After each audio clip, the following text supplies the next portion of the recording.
we wanted to achieve. মুস্তাফিজকে দলে নেওয়ার কি দরকার ছিল? ফিজের ভয়ঙ্কর কাটার স্লোয়ার নিয়ে অনেক আতঙ্কে আছি। এবার ম্যাচ পরবর্তী সংবাদ মাধ্যমে এসে মুস্তাফিজকে নিয়ে একে বলল জিম্বাবুয়ে অধিনায়ক সিকান্দার রাজা, যা মুহূর্তেই ভাইরাল। দর্শক, 5 ম্যাচের টি-20 সিরিজের মধ্যে ইতিমধ্যেই 3 ম্যাচে টানা হ্যাট্রিক জয় নিয়ে সিরিজ জয়লাভ করেছে টাইগাররা। আর আজ চতুর্থ টি-20 ম্যাচে সন্ধ্যে 6টায় মিরপুর শেরেবাংলা জাতীয় ক্রিকেট স্টেডিয়ামে মুখোমুখি হবে এই দুই দল। এদিকে এবারের আইপিএলে বল হাতে দুর্দান্ত পারফর্ম করে দেশে ফিরে এসেছে মুস্তাফিজুর রহমান। আর সিরিজের 2 টি-20 ম্যাচে দলে ফিরেছে এই কাটার মাস্টার। আর তাই তো মুস্তাফিজকে নিয়ে রীতিমতো ভয়ে আতঙ্কে রয়েছে জিম্বাবুয়ে অধিনায়ক সিকান্দার রাজা।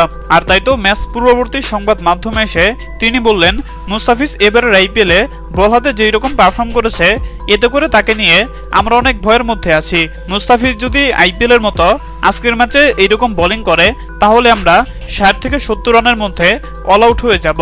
হ্যাঁ দর্শক, আপনাদেরকে বলছি, আপনাদের কি মনে হয় আজ জিম্বাবুয়ের বিপক্ষে মুস্তাফিজ কয় উইকেট শিকার করবে বলে আপনি মনে করেন?